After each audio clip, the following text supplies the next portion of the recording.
What's up? What's up? Hey guys, we want to welcome you to the 20th episode of Barry Share. Barry Share. Here we are. Number 20. Here we go. Happy New Year. Happy New Year. That's right. We're starting off 2017 with a bang. Cam Newton, what's up, big time? It's good to see you, man.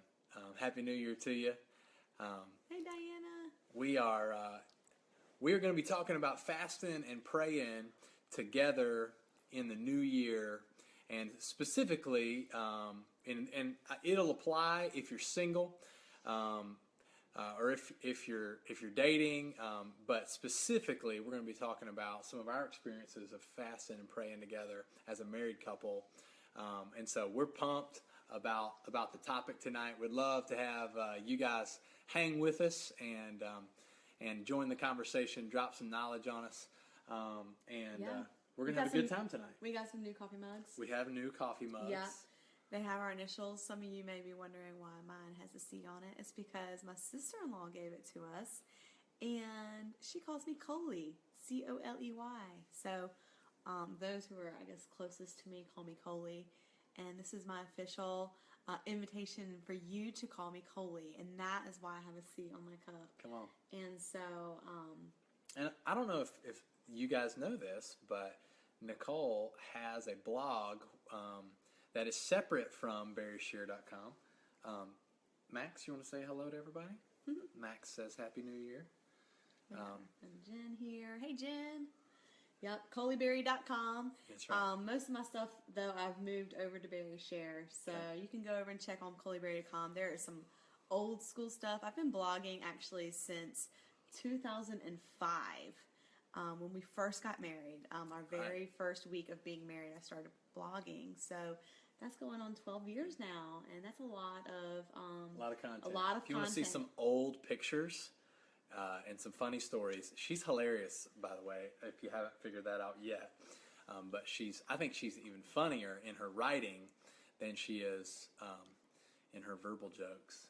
Oh, thanks, babe. That's because I'm usually the butt of your verbal jokes. Well, so, I mean, you know. You have a nice butt, so. Thank you. Okay. So anyway, we want to talk about fasting and praying because here we are in January, and this is the thing in January. A lot of churches and a lot of faith communities, they take the first part of January and they say, hey, we want to pause and really give God the rest of our year. And so kind of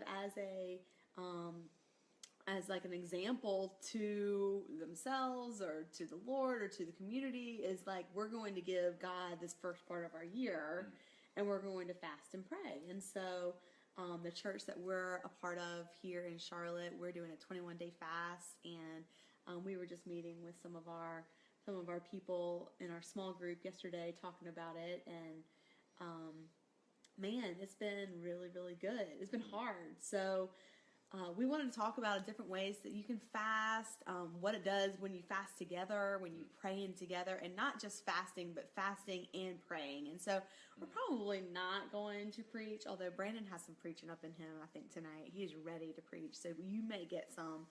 But for the most part, we just want to talk about our experience as a couple of fasting and praying together and what it's done for our relationship, what it's done for our individual faith, what it's done for our faith, of our community of faith, the people that we've led, and the people that, we do life with. So, yeah, what do you think about fasting? I mean, like, for me, I didn't grow up in church. I didn't grow up in a church community. And so, when I got into college and started really walking with the Lord, I had no idea what fasting was. I was just like, what, you don't eat? That's stupid. Like, you need nourishment. And that was really like a foreign concept to me. And so, and really even through college at the church that I was a part of, we didn't really, maybe I missed it. Maybe they were into it then, but I didn't really catch that part of it. And so it wasn't until after I had graduated from college that I really got connected to another church down in Charleston called Seacoast Church, and that was when we first did our first fast and prayer of the year. But I remember getting married to you, and we moved out to California, and we were living in Pasadena, going to seminary. We were working and serving and worshiping with the Dream Center, the Los Angeles Dream Center, Angel's Temple. Memories. And there was this guy named Dr. Russell, maybe? Dr. Bob Russell. Dr. Bob Russell. He came out. So at the Dream Center on Thursday nights, every Thursday night, they would take that opportunity to allow a different pastor to come in and preach. So every Thursday night, we had a new pastor come in and preach. And so that was our midweek service. Right. And they used it as an opportunity to showcase kind of what was going on at the Dream Center to these pastors who were coming in. And then, most of the time those pastors would partner with the Dream Center. It was really brilliant. Yeah, because it was great for us, too, because it was like a who's who of preachers coming in. Yeah, it was great. And so this guy, actually that night didn't preach on fasting, but he had written maybe a book on fasting. They had an entire fasting magazine. That they passed out to everybody in the entire church. And so we got a fasting magazine. Right. And so here we are. We're both seminary students. We're supposed to be like... Just married. I mean, newlywed. Super newlyweds. So, I mean, we got married July the 15th. Yeah. And then I just looked back in my old journal because, I take notes. And I found the sermon notes from Dr. Bob. And so it was September the 1st of that year. So, I mean, what's that? Oh, it was really soon. I mean, that's... a few weeks. Just a couple of weeks after we've been... Yeah. So anyway, we got this magazine and we were like reading about how fasting has changed people's lives, and then there was like this whole thing on like how to fast and how to prepare yourself for a fast, like if you're doing a full fast with no food and no water. And man, he had this like pre-fast diet, so we decided to try that, but we didn't do that until about November. It was right after Thanksgiving. I think we did that. We didn't work up the courage to do the fast until I think after Pastor Tommy Barnett came and preached a couple of months later, and he was talking about how every move of God in history has been preceded by prayer and fasting. Yeah, and every single one. And so he was talking about the one that got all over me, and I was just looking back at it. He was talking about the Welsh Revival and how in like 1904 the revival broke out in Wales. If you've never heard about this, I encourage you. I mean, just look this up and read about it. It was phenomenal. It was one of the only revivals that was not contained within a church structure. I mean, it literally went across the entire nation, and not just one church was full, but every church was full. And it started with prayer and fasting. In 1901, people began to pray. Wow, 3 years before. And in 1904, there were many qualified clergymen, but a 25-year-old coal miner who had 12-hour work days, who prayed and read his Bible every lunch break. His name was Evan Roberts. And he prayed, God, bend me, bend me, bend me. And he prayed so loud, his landlord evicted him out of his apartment. Get out, dude. You're being too loud. And 34,000 people were saved in a matter of weeks. That's so cool. God showed up, and every church was full. Revival swept across the land, and it was all preceded by prayer and by fasting. And I'll tell you, there's something about fasting.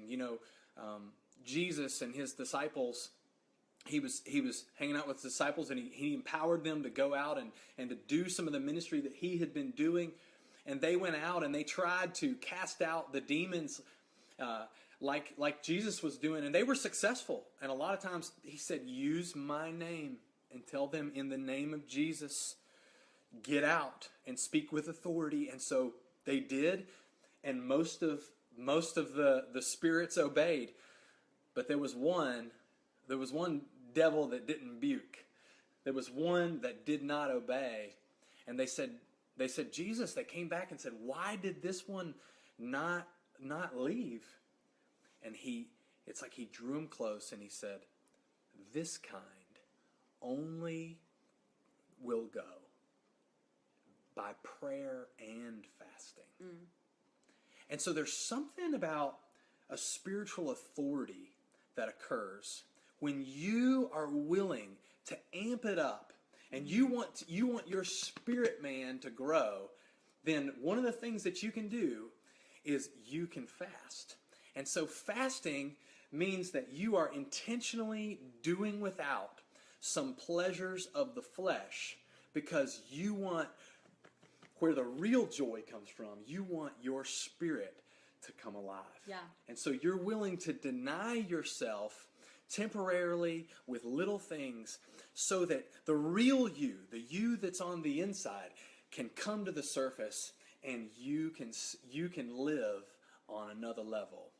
I don't know about you, but in 2017, I want to live on another level.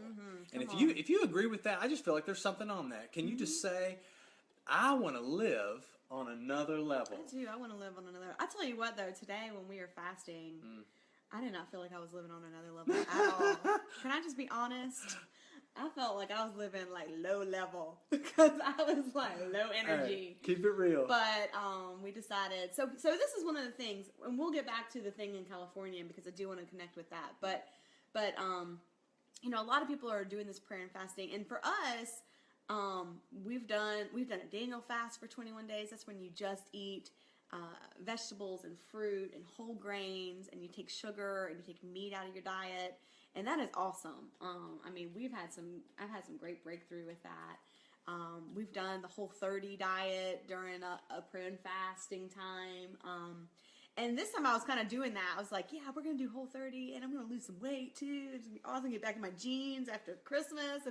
And you know, Brandon had some great wisdom for me. And he was just like, babe, we can do that. That's awesome. You know, we've done it a few times and it's been really good for our health. But he was also saying, you know, like when you're doing Whole30, when you're doing the chopping and the prepping and the preparing and the recipes and the shopping, like you're really preoccupied with food. And so, you know, I just think like the wisdom that you gave me on that, like, hey, let's just make it a little bit more simple this time and just say, you know, basically what we decided to do was we're just going to say, we're going to go without sugar, like added sugar and stuff like that, for the whole 21 days. And we kind of let our body detox from that. And then we were actually going to spend 2 days a week, Mondays and Thursdays, and not eat from the time we wake up until sundown. So we can eat dinner. So we just had dinner. That's why I have a smile on my face. Can I get an amen? I mean, anyone else have a hard time? It was just me that has a hard time not eating all day. I was a butthole today. I'm glad you said that B word. I almost said the other one. If I hadn't gotten that chicken in my you weren't. Anyway, you were wonderful. I was okay, but anyway, I really love the wisdom, like to simplify it and just to say like, hey, let's remember like the prayer part, and because sometimes we take out the prayer part and we put in the preparation part. It's not fasting and food prep. Yeah. You know, it's fasting and prayer. Yeah.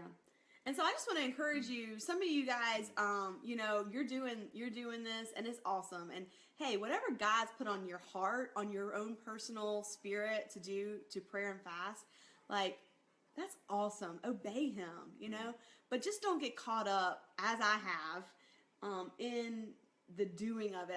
We were talking with our small group the other night, and she was saying how they were doing the Daniel fast. She was like, we were eating good on the Daniel fast. She said, girl, I had that thing set up. She said, I had recipes, and she's like, I was making it the best Daniel fast ever.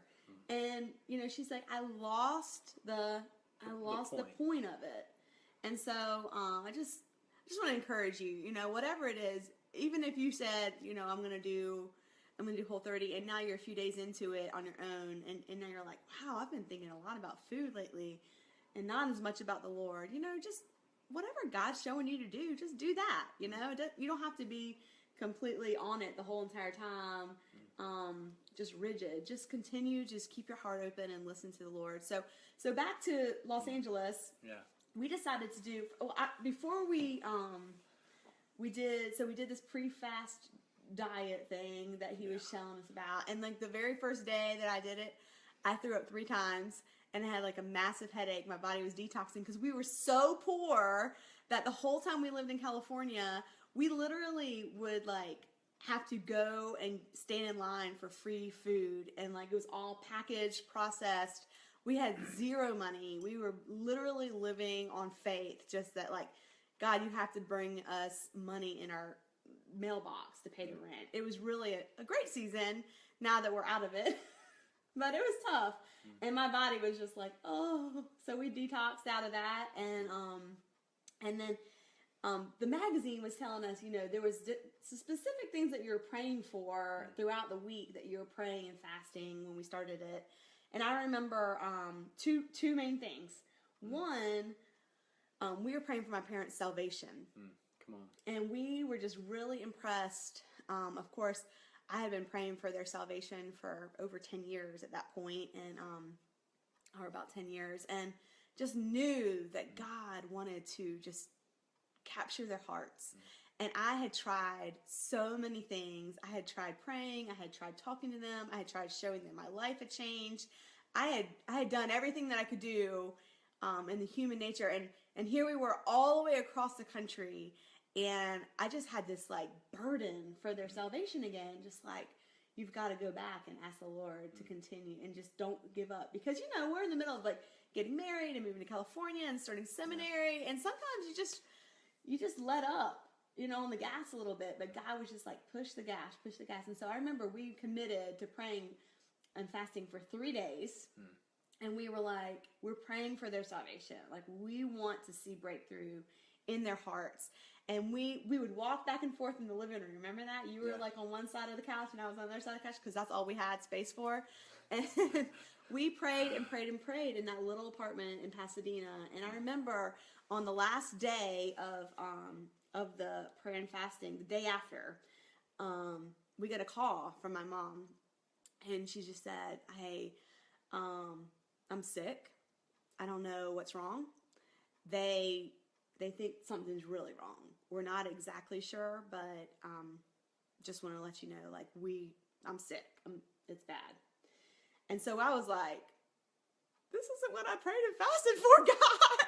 You know, and I was, but I was hopeful too. Like, hey, maybe this is what will be, what does it for her or for them. And, because I remember what you had prayed. Yeah, tell. I mean, you remember everything. You write it all down. So. I don't remember everything, but I remember too, but go ahead. But I remember we were praying. I'll never forget that week because, I mean, it was like, guys, prayer means, it does something. It moves things. Yeah. It's like, and I don't really even know how all this works, but it's like there's authority, like the earth, like God created the earth, but He created it for us, for human beings to rule. And so when we amp up in our spiritual lives and we do things like prayer and fast, then what we're doing is we're giving legal access for the Lord of Lords to rule the earth through us and through our words. And so when we pray, we're actually granting permission for angels to come and do what is the will of the Lord. Yeah. But it's like we pave a pathway for heaven to invade earth when we claim the promises of heaven and speak them with our mouth. And sometimes there's a big bad gorilla devil in our way, and we need to get built up in our faith through fasting to be able to plow through him and to say, no, the Jesus train is coming through today. And guys, I felt that week we were doing this, we were plowing, we were praying, and I felt it was like there was a war going on for the souls of Jack and Chris Malseed. And I remember you getting to a breaking point, you're in tears, and you're saying, God, whatever Whatever it takes. Whatever it takes. Yeah. Whatever it takes. Mm-hmm. And yeah, if it meant, and I mean, I guess in my thought, I was like, if it means something happening to me, you know, I didn't realize it was going to be something happening to her. But anyway, long story long, you know, she was sick when we finally got back to South Carolina to visit her at Christmas. She had gone down from like 170 pounds to 120 pounds. Yeah. She had lost a lot of weight since we had seen her, and she was sick. And over the next few weeks, she was in and out of the hospital a lot, and she almost died a few times. And it turns out that she got to a point where she was like, whoa, I'm afraid to die. And everything that she had put her faith in, her job, her marriage, her health, her future, her identity was all put into these things. Like, I remember her telling me, why do I need Jesus? Like, this is before she got sick. Like, I make 6 figures, and I have a marriage that I love my husband, and we get along great, and you turned out good, Nicole, and I did, but, they were like, we've had friends that we've had for 30 years, and we've had, you know, I drive a BMW, like, why do I need Jesus? People come to me with their problems, why do I need to go to someone else? And so, I had no answer for her, except for, like, you're going to need him. You need him, whether you know it or not, you need Jesus. And so, here she had finally gotten to the bottom of her barrel. She didn't know if she was ever going to go back to work again. Her health was declining rapidly. Even her relationship with my dad was rocky because they had just been thrown, you know, they'd been tossed in the wind, and they had this storm, and they were not anchored to the rock. And so they were even like, whoa, what's going on here? And I remember she was just like, I'm scared to die. And it was her secretary who was visiting, who also knew the Lord. I knew that Norma Jean had been praying for her as well. And her secretary was able to lead her to the Lord. And then my mom just, like, her whole life changed, and her whole mindset changed. And she was never able to be a part of a church where she was being discipled, but she, like, asked her one friend who she knew the Lord to disciple her. She asked me every time I came home, or anytime I was on the phone with her, to pray with her or to teach her about the Bible. And it was just such a precious time. And then when we moved back, it was just really cool to see how God just continued to develop that. And then later on, we took her to this guy's, I don't know what it was, some preaching thing that... Andrew Womack. And he is always talking about how God ain't mad at you. Yeah. And he's happy, and he still heals. And so he had seen lots of, like, physical healings, people raised from the dead. And so people would come and watch him preach. And so I was like, I'm going to take them. Yeah, be like, hey, she might get healed. Let's just do it. Hey, if there's a shot, let's go. You know. So we took her. Yeah. We took her, and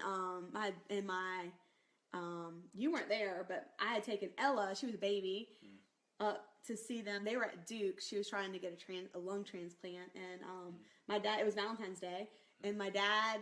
I was going to take her. My dad was going to stay back because he wasn't into all that stuff, but she was, and so she said. So he was like, "Wait a minute, it's Valentine's Day, and my 3 girls, my wife, my daughter, and my granddaughter, aren't going to be with me. So I might as well just go with y'all and just be with y'all, just to help, you know." Yeah. So we ended up going. Ella was she was only like a few months old, 6 months old. Yeah. She was a complete wreck the entire time. I couldn't even be in the meeting. So my mom and dad sat in this meeting and listened to this man preach. And at the very end, I walk in right as he's giving an invitation, thinking I'm going to take my mom up to go get prayed for by him. And I look over, and he's doing a salvation invitation. I look over and I watch my dad praying with this man, and my dad's not the kind of guy who would just go through the motions and do it. Like, he's just he would just sit there like this, you know, otherwise. And I remember he prayed the whole prayer, and I was just kind of like, I wonder what God's doing right now. So we get in the car afterwards. The guy prayed for, nothing happened. It was okay. It was fine. Yeah. And I just remember looking at my dad and saying in the car, and I was like, "Hey, Dad." He goes, "Something happened. I felt like there was like chills or something going down my body tonight." And I was like, "When did that happen?" He said, "When I prayed, or when I was talking with that man." And I was like, "When he was praying with you, did you know what you were saying?" And he was like, "Yeah." And I was like, "Did you mean it?" And he was like, "Well, yeah." And I was like, "Well, Dad, you're saved then, you know?" And he was like, that's awesome. Y'all want to go get McDonald's? I mean, it was so like so nonchalant, but precious, and just definitely who he is. Yeah. And you know, fasting and praying broke through what had been years and years, decades of walls and barriers that were between the Lord and my parents' hearts. I mean, the statistics are crazy that just talk about how, you know, once people, you know, get out of their 20s, the likelihood of them coming to know the Lord it goes way, way, way down. Yeah. And once you get into 50s, 60s, 70s, I mean, it's very hard. It's very rare. And so for two human beings who are in their 50s, you know, to come to know the Lord, that's awesome. it's miraculous. Yeah. I mean, and so I ask you right now, you know, we tell you this super long story because we want you to know who we are. This is our life, and this is why we do this. We get on here and we show you our life, and it's not always pretty, but you know, as you're fasting and praying, you know, I want to know, what are you fasting and praying for?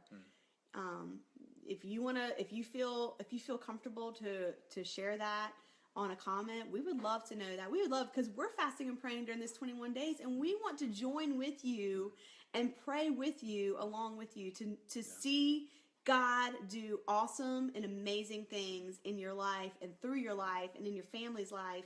And so if you don't feel comfortable, you can always private message us. We would love to connect with you on that. But you know, praying and fasting, we were talking one more thing about I want to talk about the feasting and the fasting thing. Okay, before we do that, I just really feel like there are some people who are watching this, and you may not be watching live. You're going to see this later, and you're going to hear this, and you're going to realize, and you're going to feel right here that, man, like, I just need somebody to pray for me. I just need somebody to agree with me. And I'm promising you, if you will write to us, okay, if you will email me, Brandon at cultureconsultinggroup.com, or email Nicole, or comment on this, I'm promising you that we will pray for you. Yeah. That we will agree with you. And I just feel like somebody needs to know that they've got a friend, that they've got somebody who will claim the promises of God with them over whatever it is. It might be a loved one that needs to come to know the Lord. It might be an addiction that you've struggled with your entire life, and you are just ready for that devil to get off your back. And I am saying that where the Spirit of the Lord is, there is freedom. And I just feel like there is some breakthrough that is at hand for some people. But sometimes breakthrough comes on the heels of us doing a little spiritual disciplines and amping it up and saying, I'm going to live on another level because the God in me is going to flow on another level. It's good. Come on. It's good. Yes, we want to pray for you. And, you know, our whole desire in even doing these things is that we create this community where people feel safe, where people feel okay to not be perfect. We want to show you through our lives, like, we're not perfect. We've got issues in our marriage. We've got issues in our parenting. We've got issues in our faith. But we're moving forward in all of those things. And so, in doing that, we want you to feel like, hey, it's okay to not be at a 10 in all these areas all the time. And not only is it okay to not be perfect in all these areas, but wow, I've got other people who are doing that and who are willing to be connected with me as I grow. And so in whatever areas it is, we just want to pray. And Lord knows we've got plenty of laundry to fold. I could pray all day while I'm folding laundry. I'd much rather be praying while folding laundry than watching Netflix. So anyway, but one more thing I just want to talk about. I do want to talk about the feasting and fasting. So as we're praying and fasting together, one of the things we were talking about, and I do want to actually say this too. A few weeks ago, Brandon and I had this conversation I had something going on medically, and I was just like, babe, I need, I really need you to pray for me. It wasn't necessarily that there was actually anything wrong with me. Thank God there wasn't actually anything wrong with me. But I had escalated it in my mind, and the anxiety had just jumped on top of me, and it was almost debilitating for a couple of days. And so Brandon, who doesn't really deal with the same fear and anxiety that I do, he'd kind of like knocked it off and just been like, yeah, babe, you're fine. Don't worry about it. You're good. But I was not hearing that. And so there was one day where we were sitting here, and I was just like upset. I was like, babe, I showed him text messages of my sister-in-law who had been constantly praying for me and texting me about this one specific situation. And she's like amazing at that. And it's probably not fair to compare you to her, because she is really gifted at that. But I was just like, babe, I don't feel covered by you in prayer.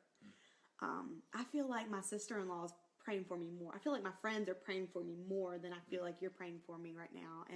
And I need you to pray. I need you to pray over me. I need to hear you pray for me. I need to know that you're praying for me when I'm not with you. I need you to just text me or say something or leave me a note or just something to let me know that like we're in this together in prayer.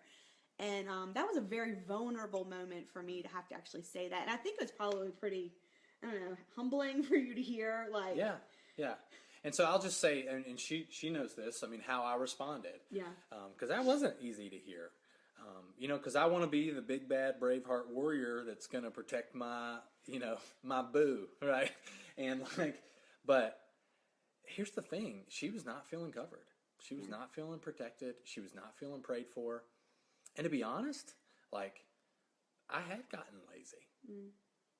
And, I do, sometimes I'll excuse it and I'll just say I don't want to get religious about things or whatever. And so, but I had not been in a spiritual discipline way of just covering her and praying for her and asking the Lord specifically what I should be praying for. And so I just had to repent to you. Yeah. And just tell you, you're right, honey. I'm sorry. I haven't been covering you like I know I can and like I know I should.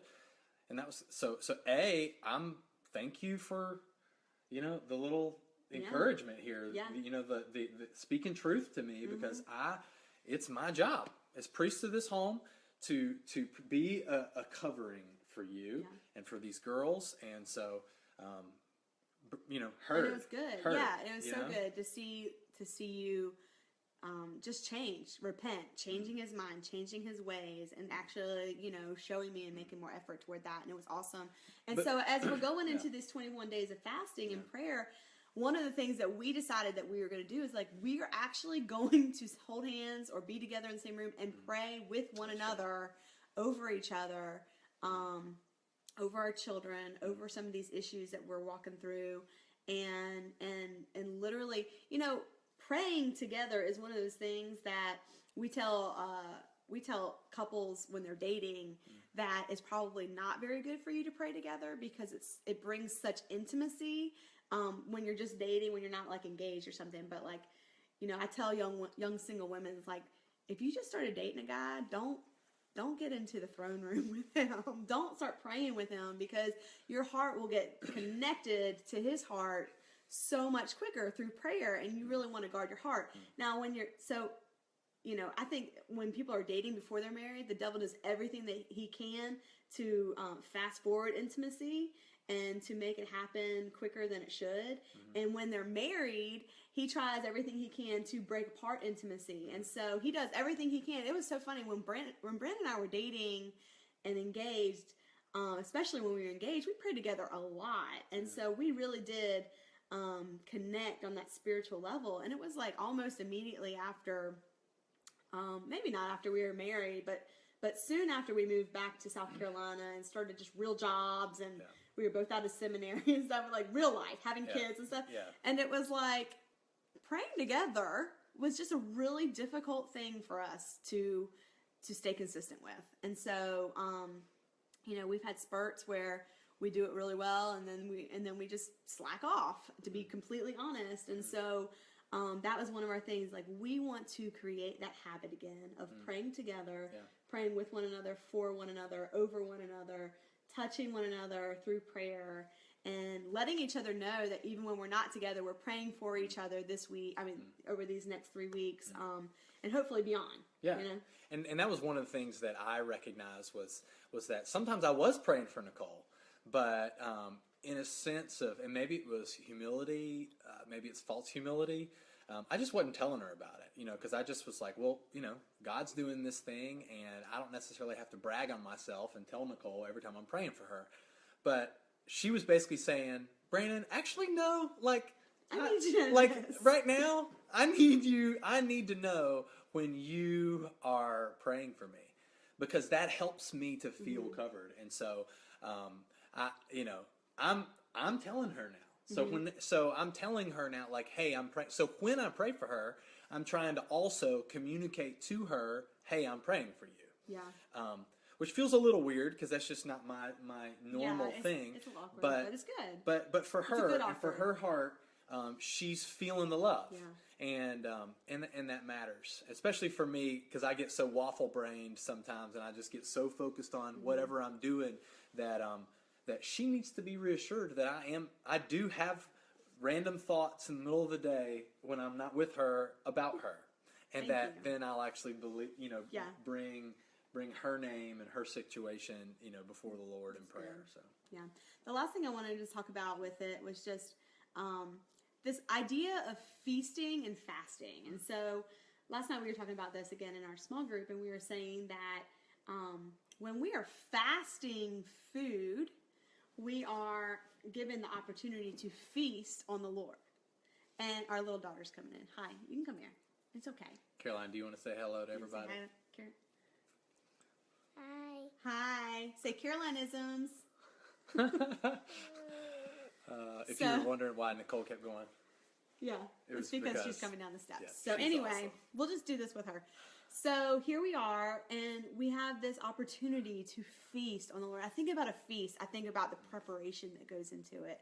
I think about setting a beautiful table, setting the atmosphere, continuing to enjoy the whole process of cooking and preparing for it, and then inviting the guests in, eating this rich food, and just having hearty conversation, laughter, fun, making these memories. And so when we are physically taking the opportunity to deny ourselves of eating food, or feasting on food, or doing all this, then we have the opportunity to feast with the Lord, to prepare the environment, to prepare our hearts to spend time with Him, to linger as we would at a beautiful table after a meal, and you just sit back and enjoy each other's presence.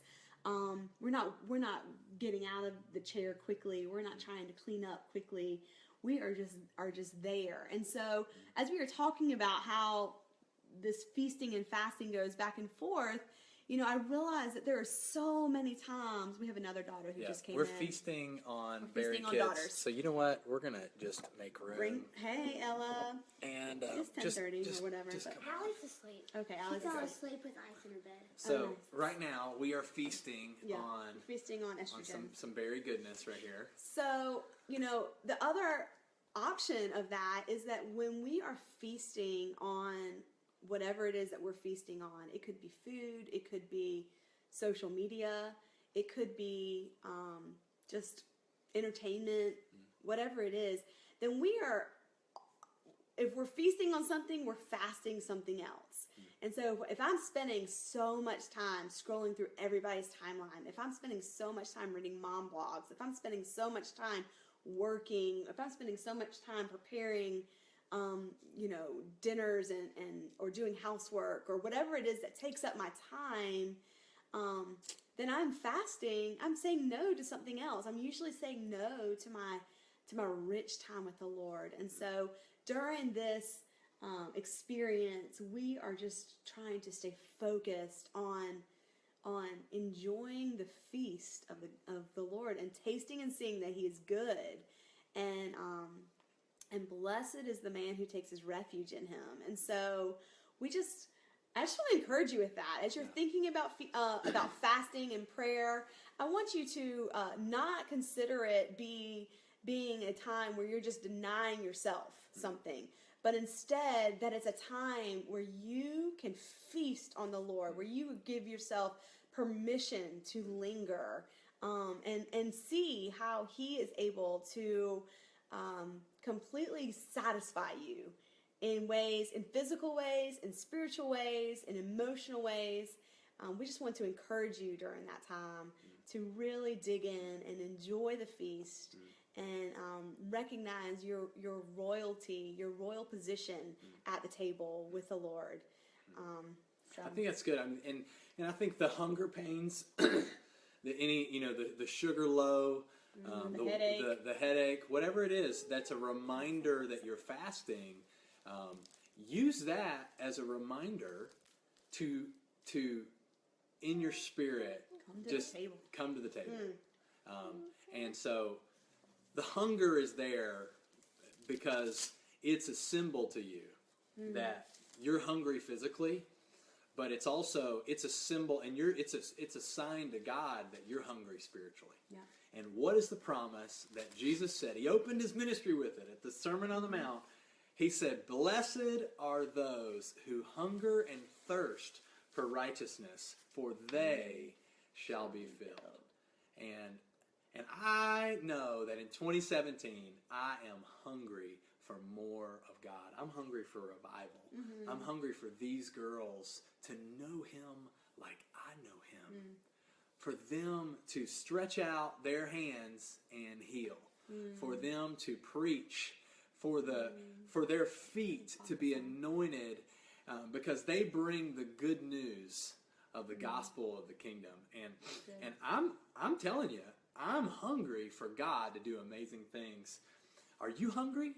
Well, if so, then take the plunge with us and pray together, fast together, and see what God will do. He will not be mocked. Whatever a man sows, that he will also reap. That's good. And so I'm telling you, it will do something to your spiritual life. I dare you. And your marriage. And your marriage. That's right. And all your relationships. Guys, we just are so grateful for this time on Thursday nights to be able to connect with you. It's been a couple of weeks, but we're glad to be able to join back with you again. If you have anything that we can be praying for, leave it in the comments or shoot us a text or an email, and we'll be praying.